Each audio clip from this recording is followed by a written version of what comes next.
여기 19장 1절로 3절의 말씀입니다. 여호와께서 모세에게 말씀하여 이르시되 너는 이스라엘 자손의 온 회중에게 말하여 이르라. 너희는 거룩하라. 이는 나 여호와 너희 하나님이 거룩함이니라. 너희 각 사람은 부모를 경외하고 나의 안식일을 지키라. 나는 너희의 하나님 여호와이니라. 아멘.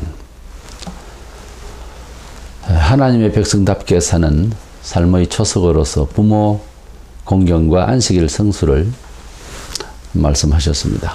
하나님께서 사람이 살아가면서 지켜야 할 도리에 대해서 10가지 계명을 주셨는데, 보통 불신자들이 10계명이라고 할 때 생각을 할 때는 기독교 혹은 구약의 이스라엘의 종교에 무슨 신이 바라는 신에게만 바라는, 그리고 신이 원하는 계명만, 계율만 생각을 할 경우가 많은데 그렇지 않지요. 내용은 보면 계명이라는 말 자체가 사람이 꼭 지켜야 할 본분에 대해서 말씀하고 있듯이, 하나님을 섬기며 또한 사람을, 이 사회를 어떻게 살아가는가에 대한 행동 지침에 대해서 집약을 해서 기록한 것이 십계명이에요. 그렇기 때문에 십계명은 어떤 신을 경외하는 율례,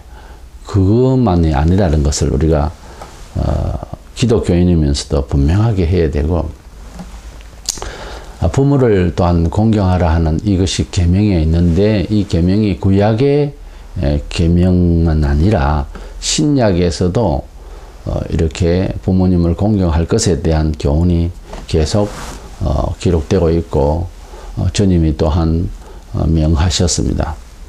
그래서 하나님께서 이 부모를 공경하라고 하신 이 계명을 주실 때에 또 안식일도 지키라고 하시고, 이렇게 10가지 계명 중에서 가장 우리가 중요시해야 할 계명이, 물론 1계명부터 시작해서 10계명까지 모두 다 함께 묶어져 있는 중요한 계명이지만은, 안식일을 지키는 것하고 부모님을 섬기는 것하고 이 두 가지를 이스라엘 백성들이 타락하고 하나님께서 그들에게 주문하실 때에 안식일을 회복시키고 제대로 하나님 섬기게 하고 부모님을 공경하라, 이 말씀을 항상 가르쳐 주시고 명령하셨습니다. 그래서 부모님을 공경하는 것에 대한, 경외하는 것에 대한 그 정신적인 무게에 대해서 말씀을 생각을 하려고 합니다. 그래서 효의 무게라는 제목으로 말씀을 나누고자 합니다. 첫째로 계명에서 부모님의 그 공경에 대해서, 부모님을 경외하는 것에 대한 그 중심이, 그 위치가 어느 정도냐 하는 겁니다. 이 효의 이 무게를 말하자면은, 하나님을 사람이 경외하듯이 그런 자세로 부모님을 경외할 것을 말씀하고 있다는 것은 우리가 생각하는 것하고 많이 다릅니다. 성경은 경외하다 혹은 공경하다라고 하는 이 말을 번갈아 가면서 쓰는데, 두려워하라, 영광스럽게 하라, 무겁게 여기라 하는 뜻으로 쓰이는데, 이 두 단어는 모두 부모님에게 대해서, 하나님에 대해서 같이 쓰이는 단어라고 하는 사실입니다. 그래서 부모님을 공경하고 하나님을 공경하고, 부모님을 경외하고 하나님을 경외한다. 그래서 같이 단어가 쓰여요. 그리고 이 공경한다는 카파드라고 하는 이 카바드의 단어는 우리 장기 중에서 간을 말합니다. 이 간의 단어가 카바드예요. 간의 무게는 1.5kg 정도이고, 우리 어장 중에서 가장 큰 장기로서 몸의 역할도 가장 많은 편입니다. 그래서 부모를 생각을 할 때에 장기 중에서 무거운 간처럼 그렇게 부모를 무겁게 여기라. 그리고 간이 우리 몸에 상하면 사람 죽습니다. 뭐든 다 중요하지만은 가는 모든 것을 해독시키고 하는 데서 굉장히 중요한 기관이에요. 그래서 부모를 그렇게 여기라는 겁니다. 로트는 부모를 하나님 대리자로 이해를 했습니다. 유대인 속담에 하나님은 자신이 만든 인간들을 더 잘 돌보기 위해 어머니를 창조하셨다는 말이 있습니다. 그래서 부모를 경외한다는 이 경외의 단어, 공경의 단어가 하나님께 하듯 하는 단어하고 똑같이 사용을 하기 때문에 부모를 공경한다는 무게가, 효의 무게가 어느 정도냐 하는 것을 반성을 해야 된다는 거죠. 또한 이 효를 한다고 하는 것은 우리가 삶에서 어느 정도의 위치를 차지하느냐, 하나님을 섬기는 거룩한 삶의 상징적인 모범이 된다는 겁니다. 성도는 헬라어로 하기오스라고 하는 말은 이 세속적이지 않다는 이 합성어로서 하기오스인데, 하나님의 자녀는 어차피 말 자체가 구별된 자라는 뜻이에요. 그러니까 하나님의 백성은 백성다움의 생활이 정해져 있어요. 그것을 넘나들면 안 된다는 거죠. 규칙이. 그래서 어떤 원칙이 분명히 서야 개혁을 하든지 바로 살아가든지, 그래서 자기 삶을 끝까지 갈 수 있는 그런 정함이 있지. 제일 지금 기독교인으로서 최근에 문제점이 되는 것은 자기 정체성이 분명하지 않다는 거예요. 자기 정체성이 분명하지 않으니까 삶을 이해하고 살아가는 데 있어서 자기 성질대로만 살라는 거예요. 그러니까 정확하게 하나님께서 하나님 백성다움의 삶이 무엇이냐는 것이 정해져야 돼요. 그래서 마음이 가든 안 가든 그게 맞춰가야 되는 거거든요. 자기 성격대로, 자기 사상대로, 자기 가치관대로 그렇게 사는 것은 인생을 살아가는데 그걸 소위 그 이원론자라고 그러죠. 하나님도 믿고 다른 것도 믿고 뭐 이런 식으로 돼버리면은 그것은 냉정하게 말해서 신앙이 아니에요. 그렇게 따지면은 교회 다니면서 신앙인이 아닌 교인이 있다고요. 놀라운 것은 그런 때는 하나님께서 시험을 이렇게 해보면은 신앙적으로 대처를 안 해요. 그렇기 때문에 신앙이 없는 사람이다 그 말입니다. 바닥인 거예요. 기독교 종교라고 하는 것이 교양적으로 가능하냐? 가능합니다. 이게 신앙적으로 다니는 사람도 있고 교양적으로, 문화적으로 다니는 사람도 있다는 말이죠. 무슨 이야기예요? 가룟 유다에 대해서 사람들이 동정을 하고 오만 가지 생각을 하는데, 가룟 유다의 가장 큰 자살하고 그렇게 인생을 실패한 원인이 무엇입니까? 죄를 많이 지어서 그렇습니까? 물론 죄도 죄질이 나쁘죠. 베드로가 자기가 살기 위해서 부인하고 모른다 하고 하는 것하고 선생을 아예 그냥 잡아가시하고 팔아먹는 것하고는 재질이 다릅니다만은 왜 이렇게 타락이 되냐 하면은 예수님이 누군지를 모르고 예수님과 자기와의 관계가 설정이 안 돼 있는 거예요. 그러니까 불신자였습니다. 그게 신앙자가 시험을 받은 게 아니라니까요. 그래서 불신자이기 때문에 불신자의 최후를 가지는 거예요. 반드시. 하나님의 백성으로서 믿는 자는 최후가 항상 믿음으로 그 모양새를 드러내고 죽습니다. 죽어도. 거기에 대해서는 가다부터 하면 안 됩니다. 왜냐하면 생명의 주인이신 하나님께서, 분명한 하나님께서 그렇게 확실하게 보여주는 것이지 좀 안하게 천국 갔을까 말까 그런 게 아닙니다. 또 믿을 때에 내가 이렇게 믿어가 천국 가겠나 말겠나 이런 마음으로 고백하기도 안 합니다. 하나님의 자녀는 하나님의 자녀다움으로서 분명한 구별이 있어요. 이게 이제 문제란 말이에요. 소위 정체성이 확립이 안 되면은 신앙생활을 하는 것도 다 허송세월입니다.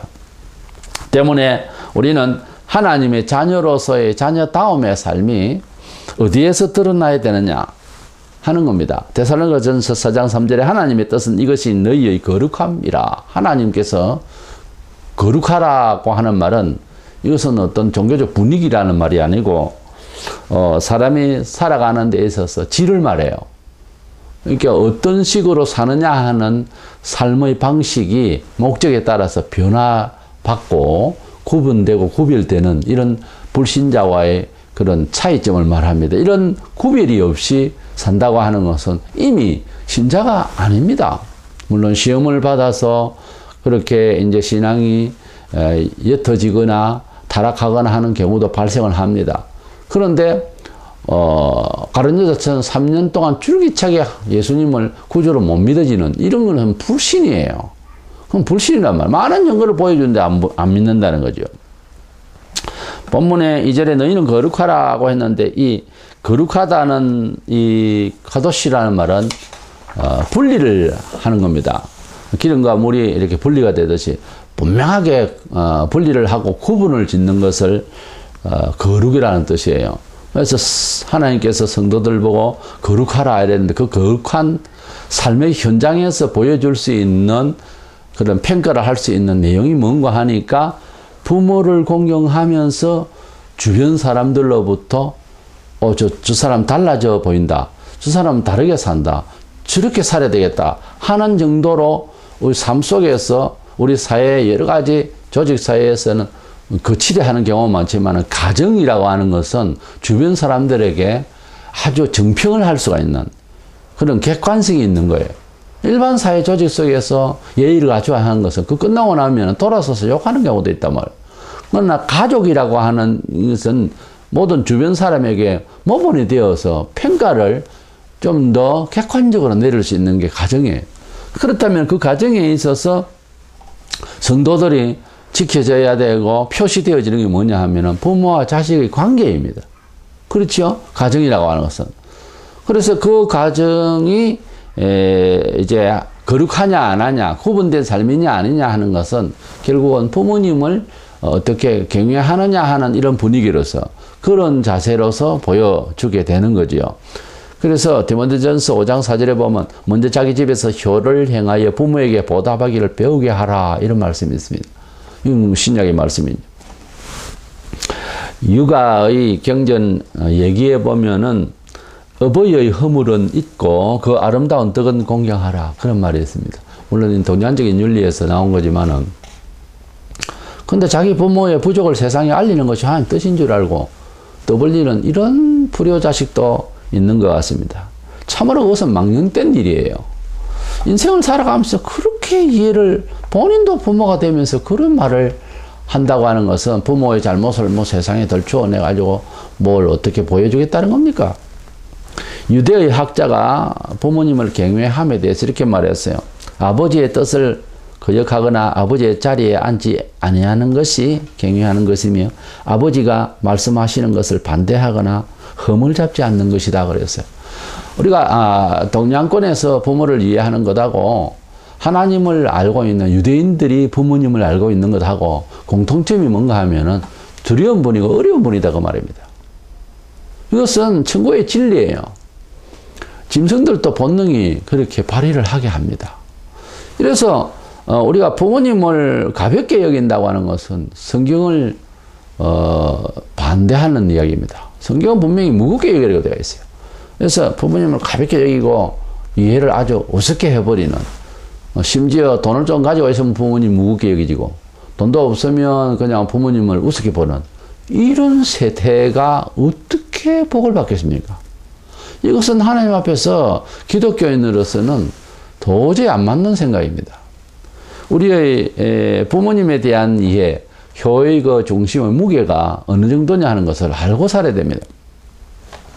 성경에 공식적으로 보면 뭐 지도자로서 일을 잘못할 경우에 있을 때에 가령 지도자의 흠을 얘기할 만한 일이라서 이제 꾸짖고 그랬습니다. 백성이. 그러니까 하나님께서 이 지도자 흠 있는 줄 나도 아는데 내가 지금 이 지도자 하나를 세워서 일을 시키기 위해서 어떤 세월을 보냈다고 너가 지금 떠들고 있느냐 하고 이 지도자의 흠에 대해서 객관적으로 잘못이 있기 때문에 할 수 있는 말이라서 떠들었는데 하나님께서 굉장히 노하시고 꾸짖었어요.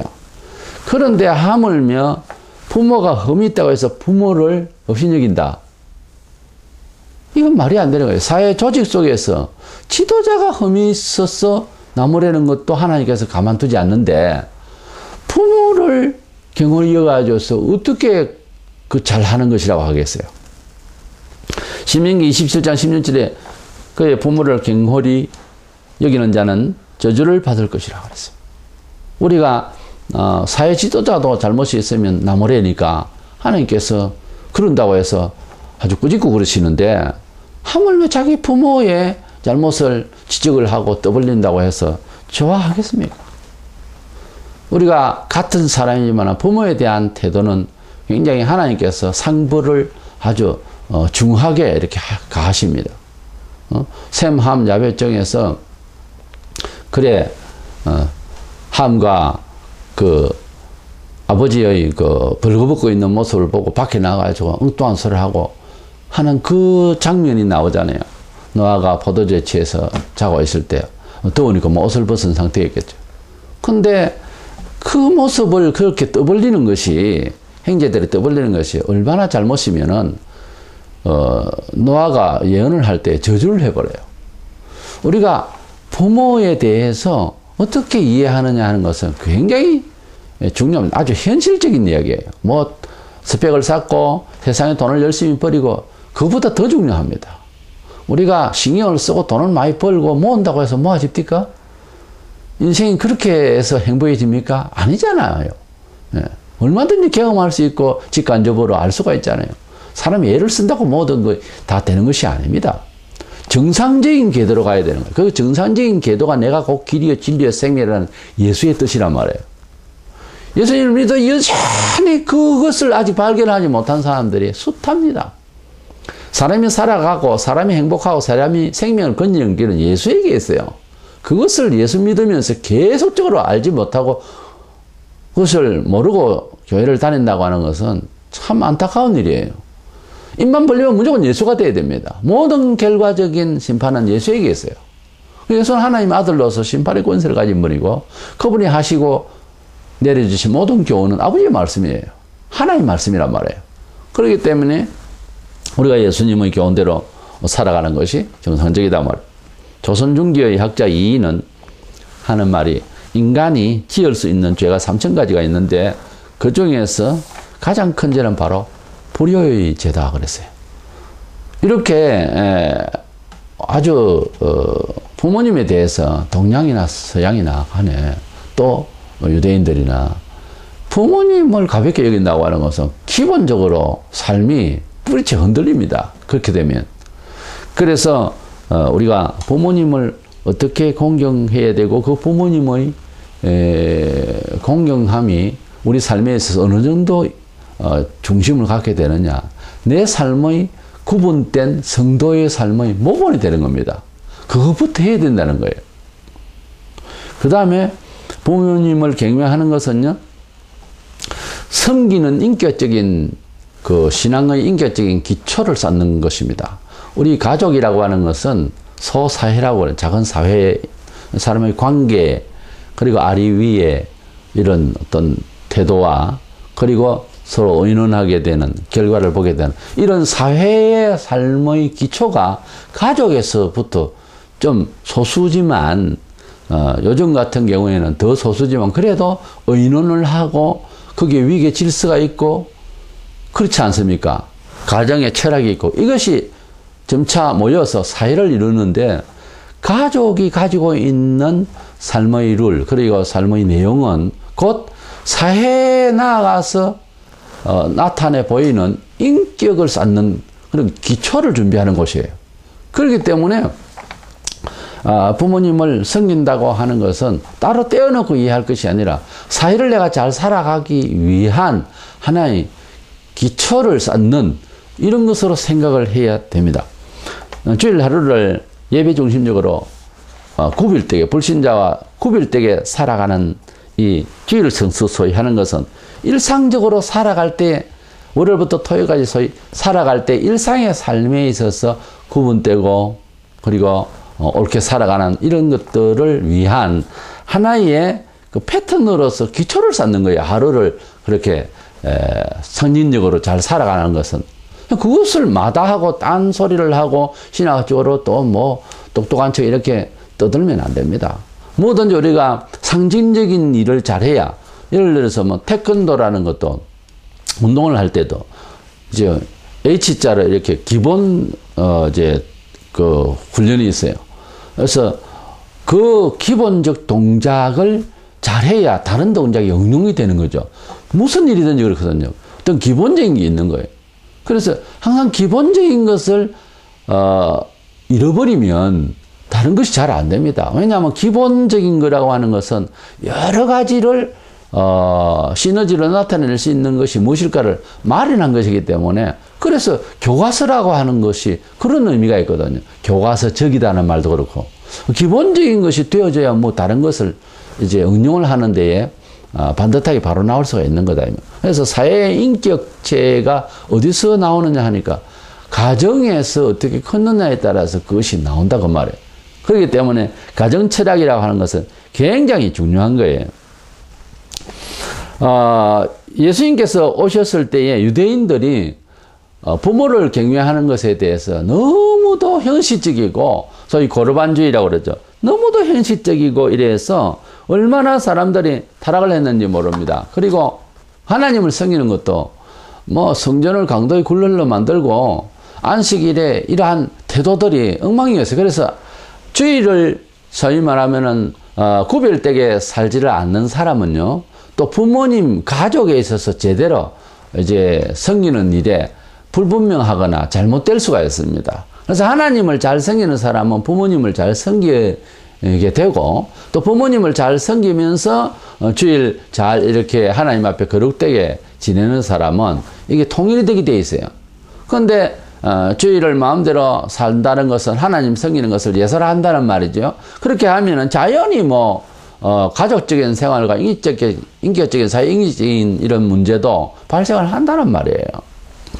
이래서 섬김의 어떤 인간 사람들의 사회적 관계에 인격적인 기초를 쌓는 것이기 때문에 하나님께서 부모를 먼저 공경하라고 사람들을 위한, 이 사회를 위한 행동 규칙을 제일 첫 번째 부모를 섬길 것을 말씀을 하신 내용이 우리가 깨달아 보면 그렇다는 거죠.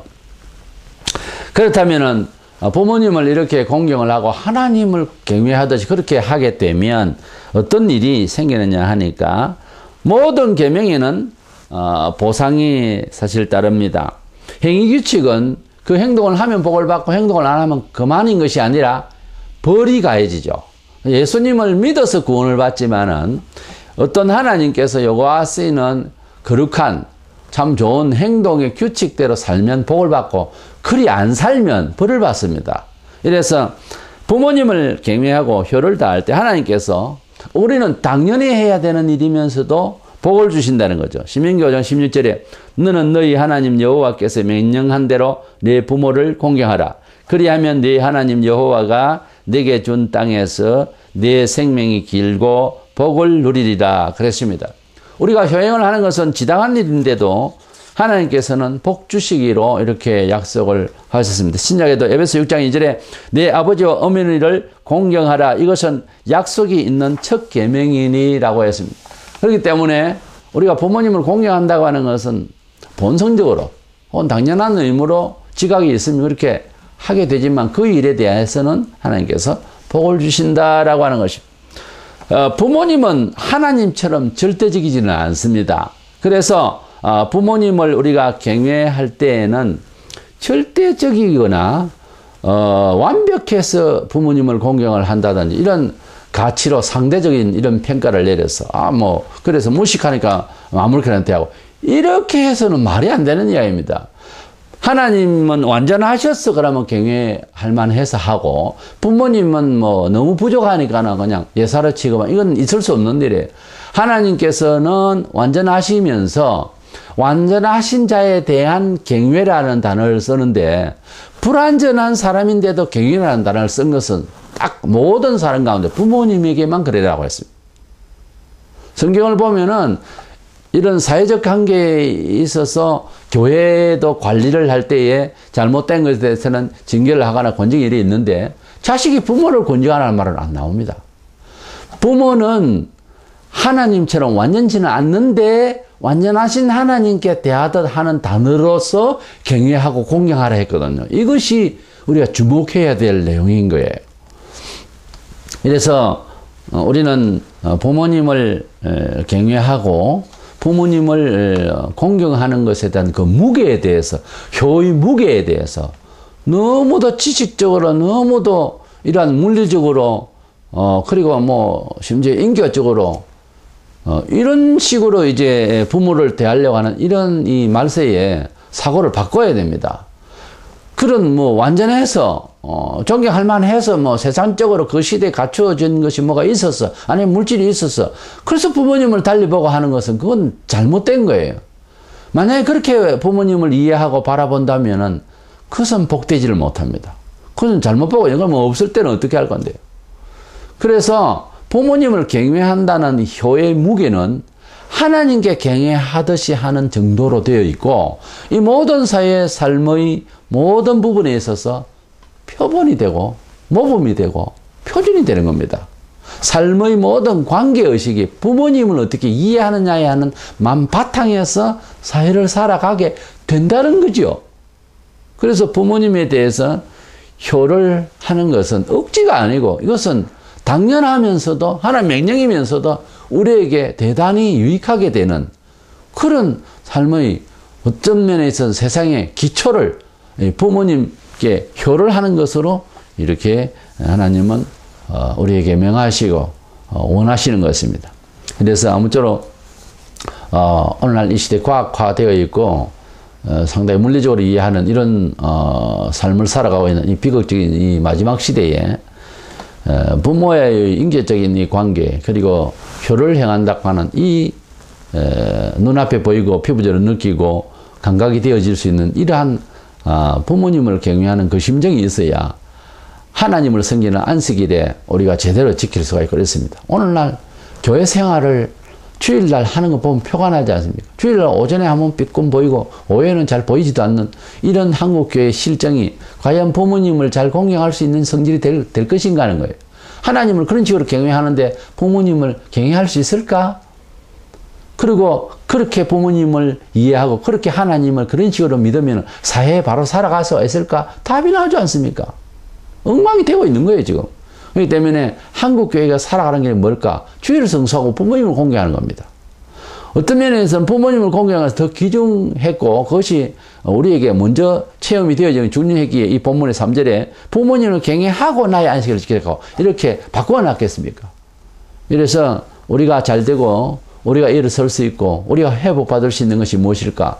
부모님을 잘 공경하고 하나님처럼 그렇게 경외하는 심리를 가지고서 그렇게 경외하고 부모님 어느 정도냐 이래 생각하면 안 된다는 거죠. 부모님이 완전해서 경외하는 건 아닙니다. 하나님은 경외할 때 완전해서 경외하십니까? 부모님은 불완전한 건 하나님도 아시고 우리도 알아요.